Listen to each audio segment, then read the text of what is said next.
Closer.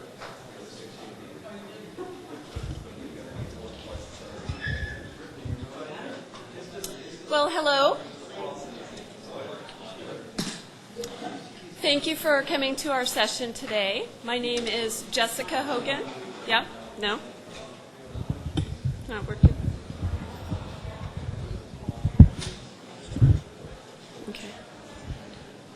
Okay, let me try that again.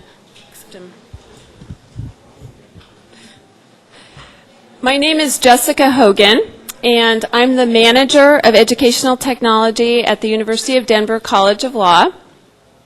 This is my colleague, Jennifer Moore Evans, and Jennifer is the director of mobile computing at the University of Denver College of Law. Today we're here to talk about digital rights management and a device called Booklocker. Why digital content? The University of Denver is interested in looking into a more comprehensive copyright solutions for our students. Their books are heavy, and now they're also carrying their laptops around. And Jennifer and I took the contents of a 2L's locker and put it on a scale with her laptop, and it was about 30 pounds. So she's lugging around a lot of heavy stuff on her back. Additionally, we have a new law school that we moved into last fall, and in our new school, we have 3,500 wired data ports and wireless access throughout the building. And this fall, we are having our first laptop initiative, so our first-year students are going to come in with a pre-configured laptop that's going to have some software that they're going to be using in their first-year curriculum. Professor David Thompson is here also, and he's going to speak to that a little bit later. We have offered digital content to our students in a few different ways already. Via web pages, we have currently about 44 of our faculty and 9 of our adjunct faculty who provide ancillary course content on a web page. We last semester had 23 LexisNexis web courses and 36 TWEN classes also. We have put course content on a CD for students and given digital content out that way.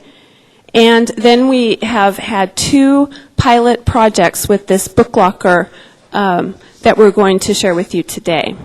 The first of which was fall 2003 incorporations, and then spring 2004 in advanced trial practice. This is just an example of a slide. This is what one of the CDs we burned for our professors looked like with hyperlinks.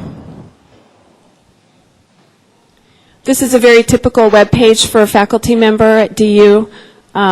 Don Smith teaches international European Union law, and we provide links on the sidebar.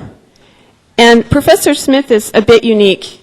He has a lot of streaming media that he presents to his students. What he likes to do is go out and pull in outside experts, and he interviews people abroad in London and Canada, and then he gives the videos that he tapes to our audiovisual department, and they're edited, and they're digitized, and they're streamed, and they're put on our web server.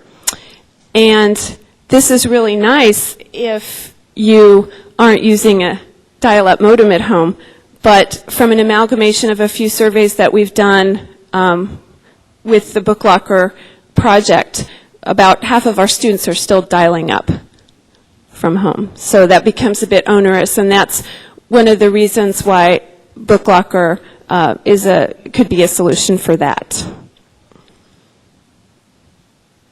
Jennifer? I'm not used to talking with the microphone. I'm going to try to do it without it because I have my hands, and I'm going to show you guys really cool devices. My name is Jennifer Moore Evans. I'm the director of mobile computing, and I have the greatest job in the world. I get to go to different divisions at the University of Denver and try new technologies. So 6 years ago, we took a whole bunch of undergrad students and said, let's let's do a laptop initiative. But don't pick the same laptop. That would be too easy. We want you, we're going to give you minimum specs and then come back. We get amazing things with that. The College of Law Booklocker project is really, really cool. When I start showing you this, I think you're going to see some of the other things we can do with Booklocker. Right now, some of our biggest obstacles are our publishers. And we need to get them excited about this because in 4 years, when we start seeing these kids start coming to law school, you're going to see a totally different type of learner. The kids that are in undergraduate right now are different than any other group of kids we've ever seen. They switch gears every 10 minutes. Now, I have a 13-year-old. He switches gears every 6 minutes. So he's wanting me to teach and learn and do this every 6 minutes, and I'm thinking, oh my goodness, we're never going to make it. How are you going to get to college? So we're trying to get a head start. So I'm going to show you really, really cool stuff. So 18 months ago, I have a friend at Dell named Greg Falcone. Many of you may know him. He was in charge of higher ed alliances. He came to us and he said, I have a really cool digital rights management project for you to look at. And I said, Greg, I don't have time. And he said, but the guys that created this project are the guys that were the founders of USB key storage, Giddy Elazar and Dan Harkabi. Well, I think this is probably one of the coolest products I've ever seen. When I saw this at Comdex 4 years ago, I said, this is the greatest thing since PKZip. Does everyone remember PKZip? Oh, yeah. I'm showing my age. I know it's bad. But we saw this and it's like, this is so cool. So starting in September, you're going to see 1 gigabyte devices like this. That's amazing. For under $200. So I said, okay, we'll take a look at it. And when these guys came over, they said, we've worked on the 2nd generation product. What we've done is we've actually separated it into 2 areas, and I'll talk about that in a second. And I said, okay, I'm willing to take a look.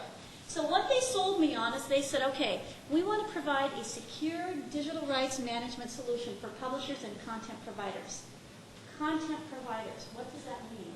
Our publishers are a very, very strong content provider. I would like to think students in 5 or 6 years are going to be content providers. I have this dream that if I want to teach a section on Kennedy, that you can go out to CNN or readers, download their clips because we'll have agreements, and you'll be able to use them for 2 months or 3 months unlimited. I don't want to be just relying on publishers or my teaching. I want every single teaching and learning partner to be a content provider. So we'll go back to that in just a second.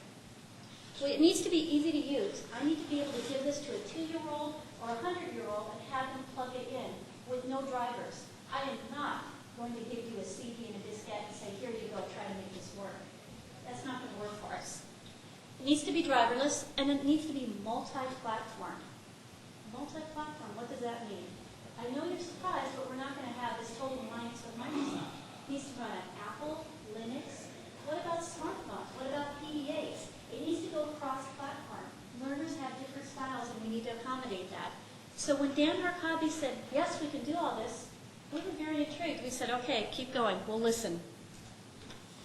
So the Booklocker is separated into 2 sections. We have a secure zone and an open zone. On the open zone, it's like a traditional USB driver or a USB device. I can copy files, I can copy music, whatever I want. In the secure zone, it's hardware encrypted, and the only way you can get into it is through the viewer. And I'm going to actually show you that in a second. The other really, really important thing is, since that material is inside of the secure zone, we can put content policy on it. Meaning, if I want to give a quiz, I can push that quiz out from the server, and it can expire in 2 days or 4 hours. Think about this model. I don't want to spend $1,000 on books. What if I went to the publisher and said, I only need these books for 3 months. What if I were to pay $40 for them, and they can expire in 3 months? Think about that. It creates a whole new revenue stream for everyone. So that's a really important thing. It has to be digital rights management. We don't want to see the masterization of publishers' content. That can't happen. We have to do everything we can to protect that. And this device it's on its way. We think it's a good way to start. Multiple platforms. This is where we get really excited. Okay? PDAs, smartphones. I have a Microsoft smartphone running Smartphone 2003. We are going to take a group of 60 executive MBA students in the fall. We're going to give them smartphones, and we're going to test and see what happens when they use Booklocker on there.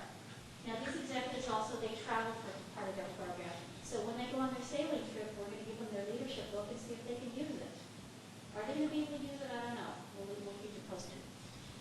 tablet, a laptop, a desktop, a smartphone, but television. Think about the television. You can get a USB to S-video cable, plug this in because the processor is on the chip, and you can use the television as a viewer. Now, for our law students, what we're finding is everyone pretty much has access to computers. But what about kids that don't have access in low-income areas? Most of them have televisions. So think about that from a K-12 perspective. We got very excited about that. So that was an intriguing thing. First year Booklocker, Jessica? Did you want to take this part? Oh. Okay. Corporations law, 78 students. And the interesting thing about this was Jay Brown, who was also one of our deans, we came to him. And so we have a dean who's teaching. And if we really screw up, Jessica and I don't have jobs. So think about this. We're taking this class, and we're trying this new technology. And of course, we had delays. SanDisk was the provider, ran into manufacturing delays. Then we ran into delays with the viewer itself. So there were delays across the board. The interesting thing is we moved into this building in August, and we really didn't see a lot of laptop use like the old campus, but boy, when classes began, everyone seemed to have a laptop. So 74% of the students came to class with laptops. The other kind of scary thing is Denver's pretty broadband happy, but only 51% of these people have broadband access. So what's that telling us? Web interface and web content's not going to work for everyone. So that's another really intriguing reason. If you download everything to the device, have it portable, you eliminate that equation. Now here's the kind of hard thing to deal with. So we gave the students a survey and we said, do you want digital? You can buy the digital copy for $5, or do you want the traditional copy for $30, or do you want to have both? Well, our numbers are telling you that 64% said we want the traditional. I don't care if it's cheaper. I don't want to do the digital. And the even scarier thing is they didn't want to do both. So we're like, okay, we've got to work. Obviously, students and faculty are not equipped to accept. They're not equipped to accept the digital content yet. So I'm going to basically show you just a real quick preview of the first generation Booklocker, and then I'm going to actually do the live demo with the second generation. When you actually plug it in, it comes up like a separate key drive. So it comes up as drive E. We open up the Booklocker viewer, and you can actually see the different cases. In corporations law, it's taught by cases. So if you click on one of the cases, it opens up. I'm going to actually show you the Enron book. Now, with this first generation device, we didn't have the ability to bookmark, to annotate. We didn't have searching capabilities. We didn't have highlighting. What could we do with this? Well, we could increase the text size. The other really big thing is when we're teaching, you can never assume that you are going to be using digital and you're going to be using the physical hard copy. I can't say turn to page 15. I have to be able to refer to both. So we have both a digital page number and a traditional page number. That's really, really important because as we go forward when we're teaching over the next 10 years, we have to assume that we're going to have both. So that was a really key feature. So we could increase the text size 400%. We could decrease it. And that was basically it. Now, what do you think our students wanted to do with this? They wanted to print. They wanted to print. We didn't include the printing features on this one. And that was very exciting. Well, how much do you want to print? Well, I don't know, but I want to print. So we don't know if they want to print 500 or 5. What they told us very clearly is, without printing, no go. Okay, fine. So what did we really realize? We realized that we had a long ways to go. Jessica's going to talk about our student responses, then I'm going to come back and show you the second one. I don't know if I have it's projecting a voice as Jennifer does. This is a response of a couple of surveys we did in the first pilot project, and as you can see, the students were pretty frustrated with the first generation product because it didn't work for some of them. There were operating system incompatibilities, and students have a low tolerance for that, so they just threw it down. If they couldn't plug it in and it didn't come up for them, they didn't really want to use it. They didn't want to try to make it work. What Jennifer said about printing, that was pretty huge for them. They want to be able to print some, and I think if we do another pilot, which we're going to probably do with David, we're going to ask how much would you print, because we don't really know the answer to that. The students in a more traditional law course, as you can see, felt a little bit overwhelmed in terms of eye strain. They felt like that was a lot of information to read online, and they mentioned that. And as Jennifer said, the two things that they requested, which were highlighting and annotating, came in the second generation and were part of our second pilot. Do you have questions now? We can go ahead and do it now. Oh, for the printing, did you just do it for a budgetary reason, or like why didn't you allow printing? The reason why we did not include printing right away is we wanted to see what would happen. Technologically speaking, it's not a big deal.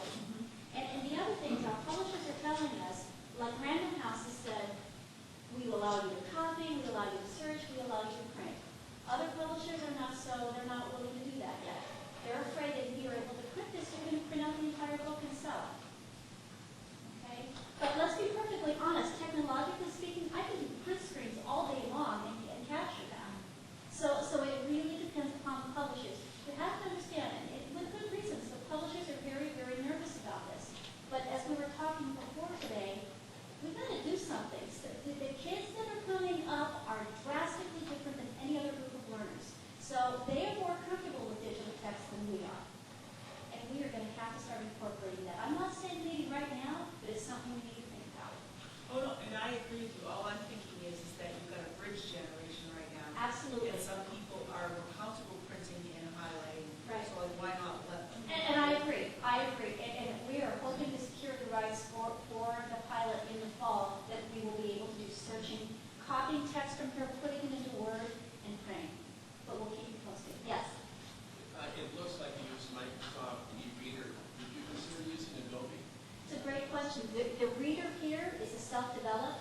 You will be able to use Adobe e-reader, Microsoft e-reader. They will allow that technology if you want to create your own. But the e-reader, the reader that we have right now is open source. And that's the key. Everything that we do is the platform, it needs to be open source and it needs to be able to work. Because we recognize the importance of Linux and Macintosh and PC. Okay? So, what did we learn? 79% said that cost savings was critical. See, the perception is that all of the money is in the actual physical print. So they all thought that, oh, it should be 20%. Random House said, we really feel that our digital content is about 20% of the traditional printed content.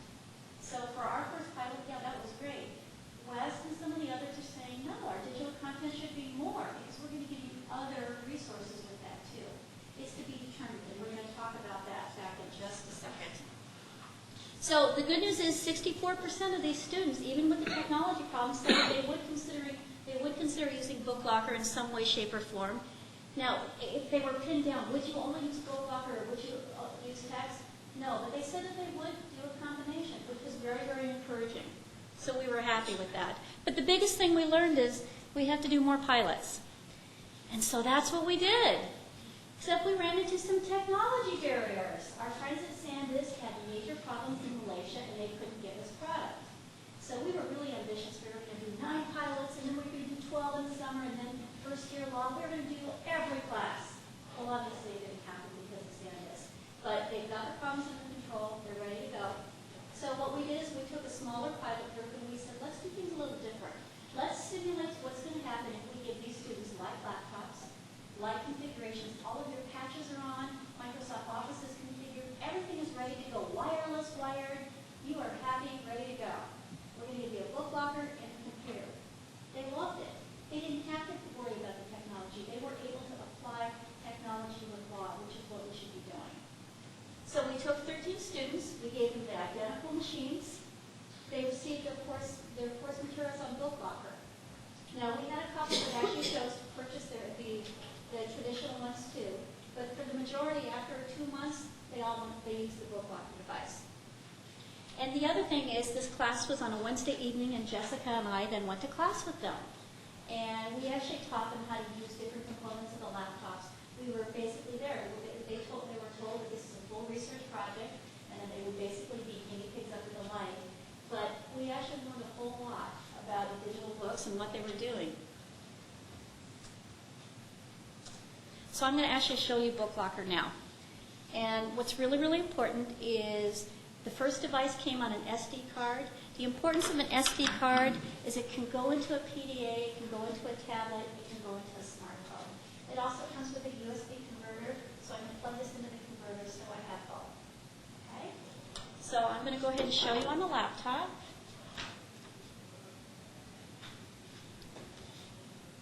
I'm having a problem with your mouse, David.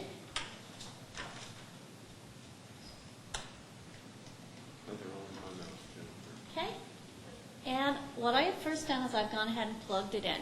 If we have Windows XP or Windows 2000, not a problem. The USB core technology is part of the operating system. So we're great. Windows 98, Windows ME, if you download a driver, you can use it. However, the viewer wouldn't work because it's built on the XP 2000 core technologies. Okay, so I'm going to go ahead and open the folder. As I mentioned before, I have all of these files right here. They're in the open storage area. And we actually partitioned this device to have 256 open storage and then 256 inside of Booklocker. Okay, and I'm going to go ahead and open up Booklocker. And this is the only way through this viewer that I can get to the hardware encrypted part of the files. Okay? Now, the color scheme here. Our friends in Israel said, well, we're going to go with deep red colors and richness. They didn't realize that sometimes there's the red-green color blindness and stuff. But you can actually customize this. You can make it white, gray, blue, and then versions. But they just picked this color scheme for the initial pilot project. And I think we're going to look at the effect of deposition today, Jess. Does that sound exciting? Okay, very first thing. Right over here is actually the table of contents. Okay, so what shall we do? Let's see. How about, whose deposition may be taken? That looks like great reading. Okay. Right here, I have the digital page number, which is page 21, and then the traditional hardcover page, which is 4. There's some really interesting information here, so I'm going to go ahead and highlight it. So if I click on the highlight button, I can do that. Okay, I don't want it yellow. I like pink. Makes it pink. The power of this is a faculty member, when the server module is running, I can send out updates to the device that the students will get. And this text could actually have my notes in it, like I could pick the color red or whatever color I want. And I could actually make notes that would expire in 2 days. So if I wanted to do a quiz, I could say, I could send out the information that would automatically be updated. So it's real-time information. If they came online, they would get the updates, which is really, really important. As I mentioned before, I can increase the size. Okay, I can decrease the size. But one of the most important things is the ability to take a note on this. So if I click on Notes, and I want to put a note right here, I can actually type in my information. Okay, I am not limited on my note size. I can type, I think we've typed up to 700 words, and there's still no issues with that. And there's the actual note. If I want to place a bookmark at the top of the page, I can do this, and I could put something to the effect of quiz tomorrow. Okay? If I want to actually look at all of my notes, here are the notes for this text, here are the bookmarks. Okay? So it's no different than any other e-reader. You want to use Adobe? Great. You want to use the Microsoft e-reader? Not a problem. You want to develop your own? Not a problem. Okay? Okay, I can actually, then I can go back to the contents, and I can pick another. Now, the nice thing about Booklocker is if I go back, it'll remember the last place I was in the book. So if I go back to that first book, it comes back to the last place. So there's some really nice features that can be turned on or off for that. The next version of Booklocker actually has search capability. If publishers allow us on that certain text, we can print. So if I put a syllabus on there, you would be able to print and copy that. You have the ability to search for words on the device, or you can open it up to Google. So there's some really great things that we can do with that. Question. Yes? Will the readers, will it work with screen readers? Yes. Yeah, the question is, will they work with screen readers? They're telling us they will make that work. Yeah. Will this work with the exam software? Like, for example, if the professor decides to give an open book test, or use a code book, or select a certain code provisions, any of the books that don't have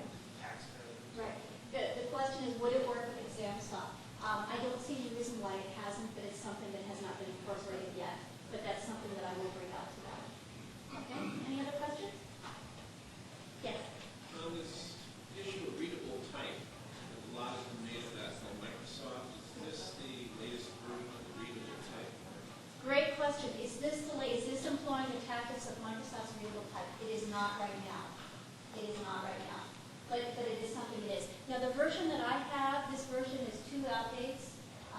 The type is a little blurry when you go up to 400%. The newer version has actually been really cleaned up.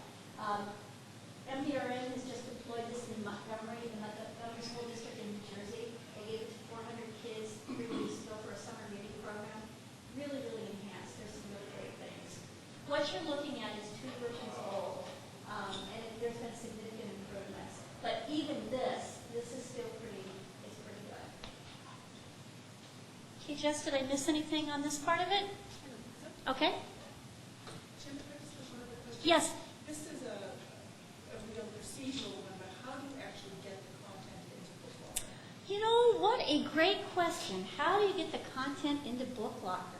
Right now, what we've been doing since we're in pilot mode is the publishers have given it to MDRM, and then MDRM does a conversion process. Eventually, when it goes live, you will have a content server that you'll be able to submit it to, and then it takes it from there.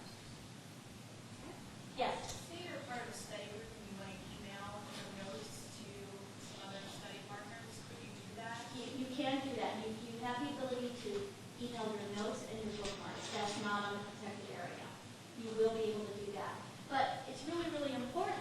If I want to take a clip from the text and copy it, I want to be able to send that to you too. Right now, we don't have that ability. And that's based on publishers. The publishers have said, no, you can't do that. But we're hoping that's going to change in the fall. We're just going to need help from you guys. You're going to have to help us, convince our publishers. Okay. So, Jessica, what was the response of these happy students? It's like Disneyland at the University of Denver. Well, when we obviated any technological concern they might have because of the standard laptops and so on, they liked it a lot more, as you can see.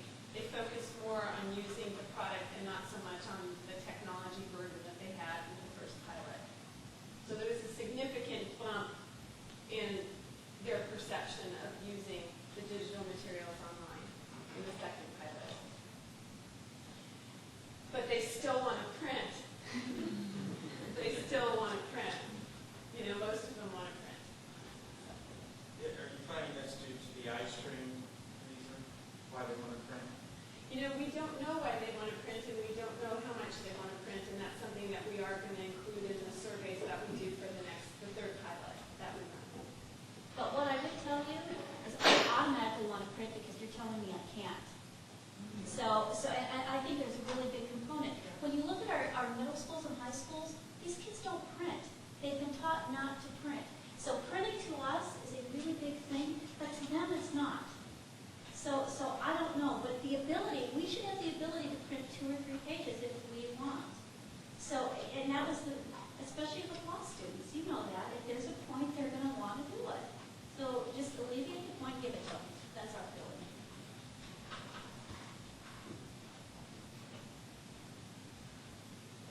Okay? So, the other really surprising thing is in the first study, we really saw that, cost was really big. I'm not going to purchase this digital version unless there's a huge cost break. And even then, they didn't do it. What we found is that after they used Booklocker, cost was a factor, yes, but not so much so. Before they were saying it has to be 80% less. No, not necessarily. They're saying if it's 50%, if it's a 50% or greater cost savings, most of them are going to do it. But the key is they have to use it and experience it first before they're going to do that. So, and I don't know this for sure, but we're going to test this in the fall. If you were given a traditional book for $100 and a digital one for $90, which one are you going to pick? We still think they're going to pick the traditional one unless we can give them, try this, experience this, and then we'll do it. So we'll see. That's one of those things we have to watch. Did you agree that indicated that students wanted both? 3% wanted both. Only 3% saw the perceived value. Now, what we will do in David's class, we're talking about the different models. So there's 2 models we could do. We could have 2 sections that one has Booklocker, one doesn't, and then do the testing that way. But we really like the idea of having Booklocker and a traditional text. But right now, for the students coming through, I think you need to have both. In 5 years, I think digital will probably, I'd say 85 to 90% will have that. Yes? students are thinking of too is that when they buy a book, they have the opportunity to either keep it or sell it back. With Booklocker, they're licensing it for a particular period and they don't have the ability to sell it back. Absolutely. And so what do you think? The bookstores kind of like this model. Because think about it, the used book model goes, but if you truly, you could actually sell a device if you wanted. Because if you buy unlimited content, it goes with the device. So, hey, you can buy my first year law device for $50 unless you've negotiated with the publisher to let everything expire. Right. So it brings up some really interesting models with respect to that. So what are we going to do next? I told you that we're going to be looking at our executive MBA program in the fall. We'll keep you posted on that. And we're going to talk about David's class.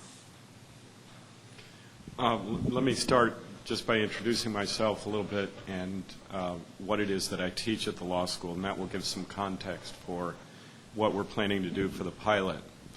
I teach the first-year legal research and writing class. It's called Lawyering Process at our school. I'm also in charge of technology for all the sections. I have 2 sections, and there are a total of 16, so there are 8 other lawyering process professors at the school.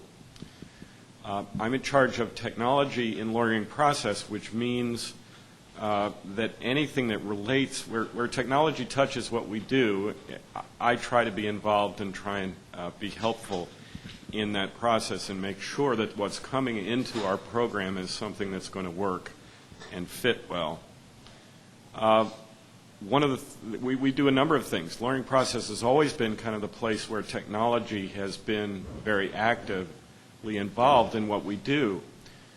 There are a number of reasons for that, but the 2 main ones are that it's our course that teaches Westlaw and Lexis, the online legal research systems. So we all have to be a little bit more technology comfortable than perhaps other professors have to be. But the other reason is because we're the only class that's taught first year in small groups. Our largest class size is 25 students. So it's a natural place for us to try things of this nature within the program. And we can do it in a coordinated fashion. If you have 4 contracts professors, it's hard to get them all to do the same thing with their 90-person sections. But with LP, we work as a team. We meet every week. It's a good way to coordinate these kinds of efforts. So Jennifer and Jessica obviously came to me to discuss the possibility of using Booklocker in the fall within lawyering process, which could be done a number of different ways. One way is the 300 number you see up here, or actually it's more like 370 or 375 if you include the evening division. We have an evening division at DU Law School. So we could have everybody do Booklocker and do it in a tandem format so that we avoid the printing issue for now. We let them have the paper book and we have the digital book. We could also do it as a third pilot that would be done just in my 2 sections of lawyering process. And so all of these details and the details of exactly how much it's going to cost and how it will be delivered to them are yet to be determined, but we're working on this and trying to get something worked out for the fall. One of the reasons why we're trying to do this is because DU Law has a laptop requirement starting with the first years coming in this fall. Fall of 2004 is our first laptop requirement, and we have a specifications list. Of course, we also have negotiated with HP for a particular laptop. That laptop has an image on it that has already lawyering process related materials that are already in electronic format. We actually have had for the last year a fully electronic solo electronic textbook. It's called Lawmanac. You may have heard of it, Ed Good's product. Lawmanac has the blue book, citation information. It has the Federal Rules of Civil Procedure. It has grammar, style checking types of things. It's in the form of a Windows help file with an executable for installation. But that software we've already used. It really is a digital text, And that is installed on the image on the laptop that everybody starts first year with this coming fall. So with that background and information, I'd like to open it up to questions for all of us, but specifically for what it is we're considering, questions directed to me, to what kinds of things we're considering and issues we've identified in implementing this kind of a digital initiative in the first year program. Question here. Yeah, beyond like one class, and would you have one of these devices for every course you take, or would you have one of these devices prepared with all the courses that you might be able to take, customized for the course plan? Right now, and this is, I think, typical at all first year's programs in law schools around the country, they go to the, and this is how it works at DU, you go to the bookstore and you say, I'm in section 1, and you get the box for section 1, which has all of our textbooks for LP, which are standard throughout the sections, but also whatever section of contracts they're in, they've got that contracts textbook, and somebody else has another in their box. Well, I think the same analogy can be drawn here with Booklocker, that in that box is their USB Booklocker, and on it are the texts that are appropriate and that they've gotten the digital rights and that we're doing this with in their box. And I think that's how it would work, James. And actually, let me Beyond the first year. let me take that. What the piece we didn't talk about is the Booklocker transaction and content servers. There's 2 servers in the background. When you plug in the device to a network connection, it communicates back to the server. You would actually be able to then pick the books that you want, and you can add those. And even if you don't want to pick course books, you could go out and you could pick other like electronic selections from Random House. So conceivably, if you had a 512 megabyte Booklocker, you would be able to get 90% of your stuff on there. So the model is one Booklocker for all of your courses. Now, if you were doing like a digital media studies course that had heavy video and some of that, you would probably have a separate one just for size. But the thought is, you plug in, when you go to the bookstore, you could actually either pick them or they could be preloaded. For his sections, and this next year, we'll preload them. But by January, we'll have the ability, we want the ability for them to go in and actually pick 2 or 3 random topics to read about and then have it down. And the server application, obviously, for delivery of this stuff is a no-brainer. It has to go in that direction. We're just not there yet. Yes? Well, I just have a question about the necessity of using the physical memory. Because obviously what you have is an encrypted file, a decryption process. It's handy for the content providers to tie it to a physical device, much like a DVD is tied to a disk, and you can't duplicate the disk. But it seems to me you've saved a lot of cost in terms of transportation if you didn't have the memory piece as a guarantee that it won't get duplicated. If you look for some other kind of digital rights management that didn't require a physical means of transport. That's a really good point, but every other digital rights management software piece, if we were to put it on a hard drive, will break through it. You can't. The only way you can truly break through this device is by opening up the chip and looking at the physical components underneath the microscope. This is a hardware encryption device. This is hardware. That's the power of it. Without that, it's not going to be secure. Well, it goes with the device. It's physically hardware, but it's still software that is creating the encryption. But there's an actual physical section on the disk that is, and each one is different. So there's a physical component to that. But you're absolutely right. The reason why this is secure is it's a hardware device. If we were to put it just on the hard drive, no one would go for it. Well, if I could just respond to that, Sure. I think Apple's iTunes project shows that there is a way to work with content providers in a more open environment where you could, you're talking about going to a server. The server provides the means of creating a secure environment without the use of the physical medium. And what I would tell you is MDRM is working very closely with Apple because Apple would like to, at some point when you go to McDonald's, get one of these devices with your proprietary iTunes to download. So they're working very closely on that. So and it's a great thing. But as you know with iTunes, within 2 days, they roll through that too. So if you say, oh, this is secure, nothing's secure. But this is the best shot that we've seen so far. And yet Apple is still selling Yes. millions of copies. Yes, good point.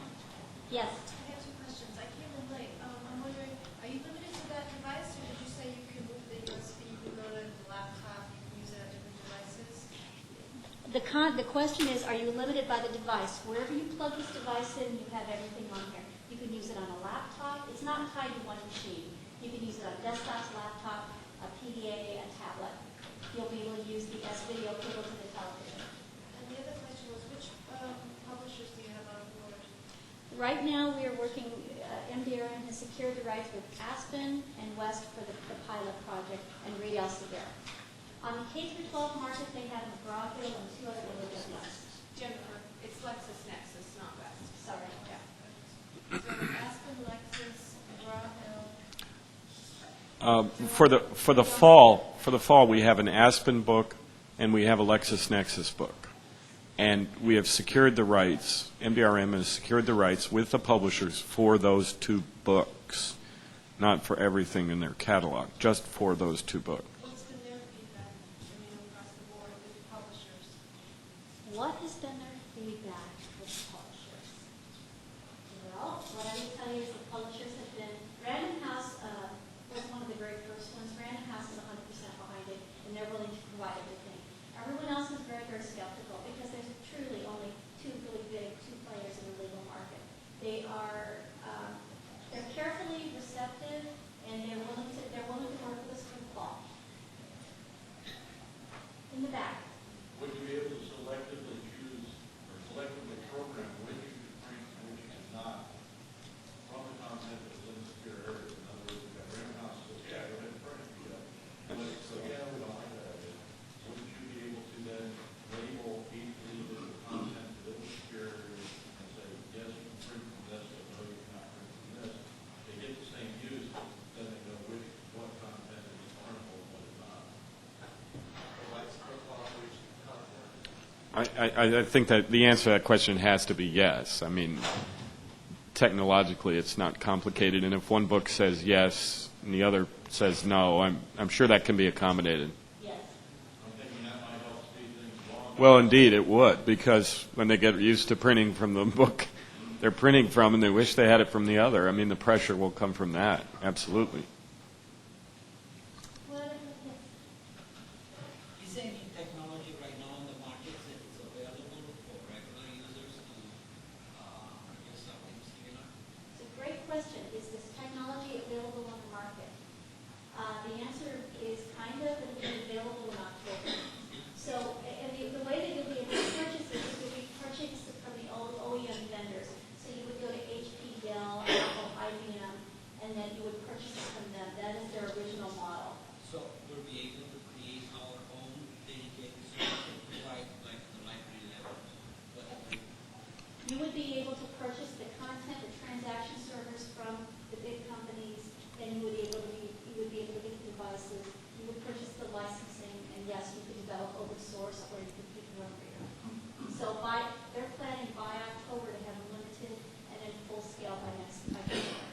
And for the professors in the room who would like to have a publishing credit, but perhaps aren't working with Aspen or another company, it would seem to me that they could write their books, get them in Booklocker format. The more people who are buying a Booklocker from Dell and HP, et cetera, that could read it, that would tie fairly directly into our keynote speaker this morning and the points that he was making. Yes. Do you anticipate any resistance from the faculty to this use? And if so, how are you going to handle it? Well, I think resistance from faculty comes in several different forms. The first one is, is that something I should be doing? Another is fearful that it's going to cause problems and be the kind of change that, again, our keynote speaker was addressing this morning. The faculty who are actually part of our group that are needing to use it, that's a very good and important question. The answer is there is resistance, as there is, everybody in this room knows, whenever there's technology that comes in, there's always resistance, almost just because. And yes, we've already had some resistance. And the only answer to that, the only way I could think of to address it, and if anyone would like to speak with me outside with some other ideas they have, I'd love to hear them. But it seems to me the only way you can address it is to train, to have all the training they could possibly need, to minimize the inevitable screw-ups. I'll tell you, I'm sure glad I wasn't in the the professor of the corporations class who had all these problems with the first round that Jessica referred to minimize those as much as you possibly can, make sure the damn thing works, in other words, and that the delivery system, that makes sense, whether it's server-based or in the bookstore or whatever, that all that stuff is as seamless as possible, and then wait for the students to support it. For the students to say, I really like this, I really appreciate the fact that we have this option. And in the meantime, to weather the storm of the inevitable people who are against change for change, just because, or afraid of technology or whatever. But there's already resistance, there will be a storm. I'm expecting it. Yes? Would this be across the board for everyone that's entering the first year? I mean, will there be options like for people who don't want to sign on to